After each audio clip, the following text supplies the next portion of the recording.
శ్రీమాత్రే నమః. అందరికీ నమస్కారం. విశ్వవసునామ సంవత్సరం దక్షిణాయనం గ్రీష్మ ఋతువు ఆషాఢమాసం కృష్ణపక్ష దశమి. ఈరోజు ఆదివారం. రవి నక్షత్రం అంటే కృతికా నక్షత్రం విశేషమైనటువంటి అద్భుతమైనటువంటి రోజు. దశమి మరియు కృతికా నక్షత్రం కలిసి వచ్చింది. కృతికా నక్షత్రం అంటేనే అగ్ని నక్షత్రం అని అర్థం. అలాగే ఆదివారం అంటే సూర్యుడు తేజస్కి అధిపతి. తేజస్సులో సూర్యుని మించిన వారు ప్రపంచంలోనే లేరు. అటువంటి గొప్ప తేజస్సు కలిగిన సూర్య భగవంతుణ్ణి ఈరోజు అంటే దివాకర, దివా అంటే భూమి, కర అంటే అధిపతి, అంటే భూమికి అధిపతి అని అర్థం. సూర్యుడు ఆత్మకారకుడు, నేత్రకారకుడు, చాలా గొప్ప శక్తి మరియు రాజ్యాధిపతికి ఈ సూర్యుడు అధిపతి. మంత్రి అవ్వాలన్నా, రాజ్యాధికారం చేయాలన్నా, అలాగే రాజకీయంలో ఉండాలన్నా, ప్రభుత్వ ఉద్యోగం ప్రాప్తించాలన్నా, గవర్నమెంట్లో ఏదైనా శాసనంలో మనం నిలబడాలన్నా, ఇక ప్రజాసేవ చేయాలన్నా, ప్రజల్లో గుర్తింపు తెచ్చుకోవాలన్నా, ధైర్యం ఉండాలన్నా, వీటన్నింటికి కూడా శౌర్యంచ సూర్యుడు అధిపతి వీటన్నింటికి. అలా ఈరోజు మనకి చాలా విశేషమైనటువంటి రోజు. అటువంటి యోగాన్ని పొందడానికి అద్భుతమైన ప్రభావం చూపిస్తుంది ఈరోజు ఓం జప కుసుమ శంకాశం కాశ్యపేయం మహాద్భుతిం తమోరిం సర్వ పాపజ్ఞం ప్రణతోస్మి దివాకరం. అంటే జప కుసుమ అంటే మందార పువ్వు.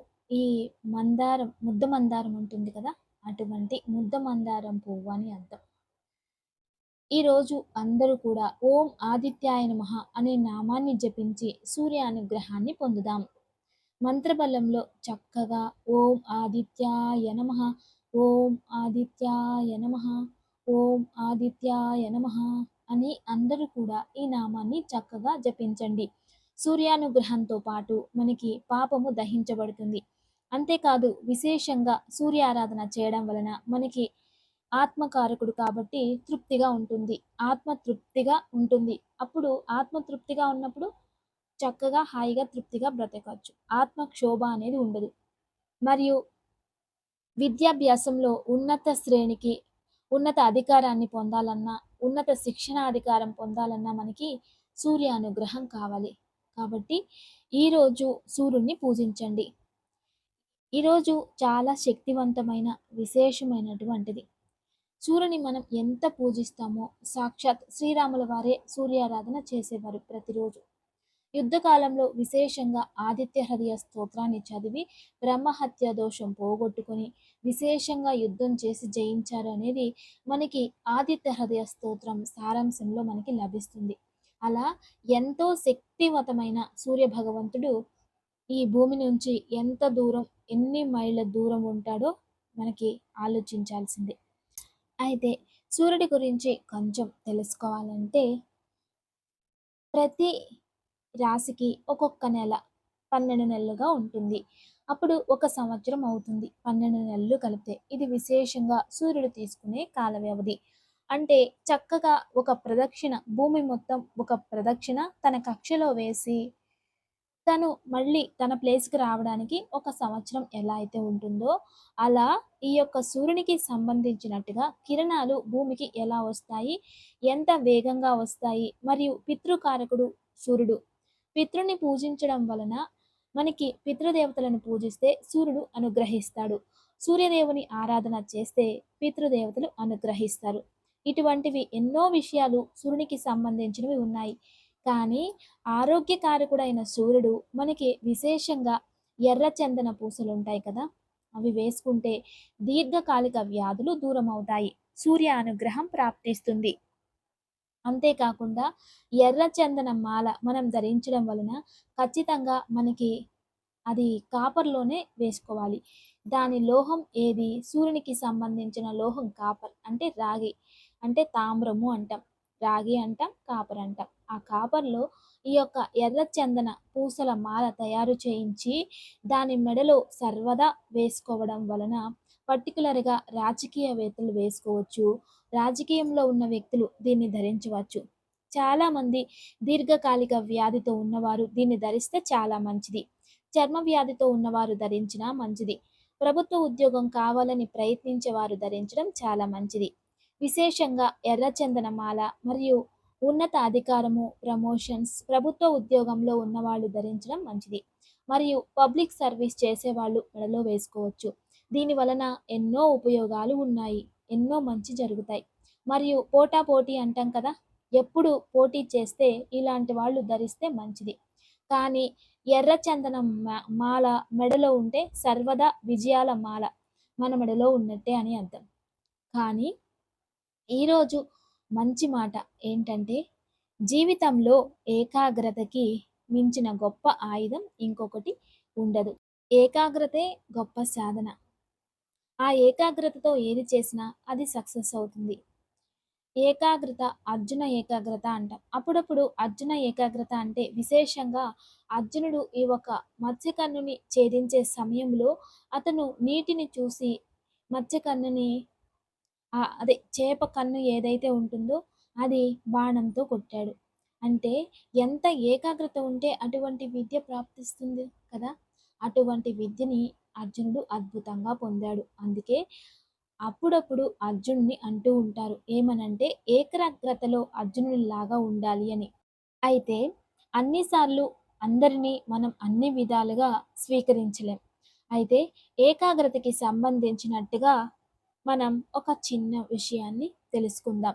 ఒక అడవిలో ఒక వ్యక్తి నేను రోజు ధ్యానం చేయాలి, జపం చేయాలి అని ఎవరెవరో చెప్పిన మాటలంతా విని నేనేదో పొందేయాలని చెప్పేసి ఒక చెట్టు క్రింద కూర్చొని ధ్యానం చేస్తూ ఉంటారు. ఆ సమయంలో అదే దారిలో ఒక యువతి నృత్యం చేసుకుని పాటలు పాడుకుంటూ చక్కగా తనంతట తాను వెళ్తూ ఉంటుంది. అలా వెళ్తూ ఉంటే ఇతనికి కోపం వస్తుంది. కోపం వచ్చి ఆమె పాటలు విని అంత కోపం వస్తే, "ఏమమ్మా అమ్మాయి నీకు కళ్ళు కనబడట్లేదా? లేదా నేనిక్కడ ధ్యానంలో కూర్చున్నాను. అయినప్పటికీ నువ్వలా అరుచుకుంటూ, మాట్లాడుకుంటూ వెళ్తున్నావు" అంటే, "అయ్యో స్వామి! నాకు తెలియదు. తప్పైపోయింది. క్షమించండి స్వామి. నేను చాలా రోజుల తర్వాత మా భర్తని కలవడానికి వెళ్తున్నాను స్వామి. నా భర్త పైన ఏకాగ్రత ఉండడం వలన మీరు నాకు కనిపించలేదు. ఆ సంతోషంతో పాటలు పాడుకుంటూ వెళ్తున్నాను. తప్పైపోయింది. క్షమించండి స్వామి." అయితే నాకు ఒకే ఒక డౌట్ స్వామి. దాన్ని క్లియర్ చేస్తారా? అంటే, "ఆ! చెప్పు ఏంటి?" అంటే, "కాదు స్వామి. నేనైతే అజ్ఞానురాలిని. నా భర్తనే మనసులో పెట్టుకొని నేను చుట్టుపక్కలన్నీ మర్చిపోయి, నా భర్త పైన ప్రేమతో పాటలు పాడుకుంటూ వెళ్ళిపోతున్నా. అంతవల్ల మీరు నాకు కనపడలేదు. కానీ మీరు ధ్యానంలో కూర్చున్నారు కదా! మీరు ధ్యానంలోనే ఏకాగ్రతగా ఉండుంటే నా మాటలు, నా పాటలు మీకు వినిపించేవి కాదు కదా స్వామి" అంటుంది. అలా అనగానే తలదించుకొని ఆ స్వామీజీ మౌనంగా ఉండిపోతాడు. అంటే ఈ కథలో ఉన్న సారాంశం ఏమిటంటే ఏకాగ్రత. మన ఏకాగ్రత దేనిపైనైనా కరెక్ట్‌గా ఉంచితే అది జీవితంలో గెలిచినట్టే. ఎప్పుడైతే ఏకాగ్రతని ఒకదాని మీద పెట్టకుండా వాళ్ళు డిస్టర్బ్ చేశారనో, మా అమ్మా నాన్న డిస్టర్బ్ చేశారనో, ఇంట్లో ఏదో కష్టం వచ్చేసిందనో, అందుకే చదవలేకపోయాను. లేదా మా నాన్నకి హెల్త్ బాలేదు. అందుకే నేను ఉద్యోగం చేయలేకపోయాను. ఇవన్నీ మాటలకి, సందర్భాలకి మీరు కారణాలు మీకు అనిపించే కారణాలు మాత్రమే. అంతేగాని మీ ఏకాగ్రత ఉంటే ప్రపంచమంతా మీకు విరుద్ధంగా ఉన్నా మీరు ఖచ్చితంగా గెలవగలుగుతారు. కాబట్టి ఏకాగ్రత అనేది అత్యంత ముఖ్యమైనది. ఇదే ఈరోజు మంచి మాట. ఇక దివ్య పూజ. రేపు ఉదయాన్నే కాస్త పాలు, పెరుగు 2 తీసుకొని 2 కలిపి తలకి రాసుకోవాలి. చిన్న పిల్లలు, పెద్దవారు ఎవరైనా సరే తలకి రాసుకొని బియ్యం పిండితో 2 ప్రమిదలు చేసి ఇంట్లో విష్ణుదేవుని ముందు లేదా మహాలక్ష్మి ముందు చక్కగా వెలిగించాలి. వెలిగించి మహాలక్ష్మి ముందు పెట్టి కనకదార స్తోత్రం కానీ, లేదా లక్ష్మీ అష్టకం గానీ, లేదా మహాలక్ష్మి మంత్రాన్ని గాని జపిస్తే దారిద్ర్యం దూరమై లక్ష్మీ అనుగ్రహంతో చేసే పనిలో, వృత్తిలో, ఆర్థికంగా అన్ని విధాలుగా అభివృద్ధి కనబడుతుంది. రేపు లక్ష్మీదేవిని పూజించడానికి అద్భుతమైన అవకాశం. తప్పకుండా పూజించండి. ఇక దివ్యమైన యోగక్షేమం. దివ్యమైన యోగక్షేమం. ఈరోజు సాయంత్రం కృతికా నక్షత్రం, అగ్ని నక్షత్రం ఉంటుంది. ఈరోజు సాయంత్రం విశేషమైనటువంటి యోగం ఏర్పడుతుంది. ఈరోజు సాయంత్రం తామర ఒత్తులతో లక్ష్మీనారాయణ లేదా లక్ష్మీ వెంకటేశ్వర స్వామి ముందు నెయ్యి దీపం వెలిగించి, అక్షింతలు చేతిలో పట్టుకుని, వివాహం కోసం సంకల్పం చేసి, వాళ్ళకి సమర్పించుకుని, వివాహం జరగాలని సంకల్పం చేసుకుంటే త్వరలోనే మీకు వివాహ యోగం ప్రాప్తిస్తుంది. దివ్యమైన యోగక్షేమం తప్పక ఆచరించండి. నమస్తే. Thanks for watching.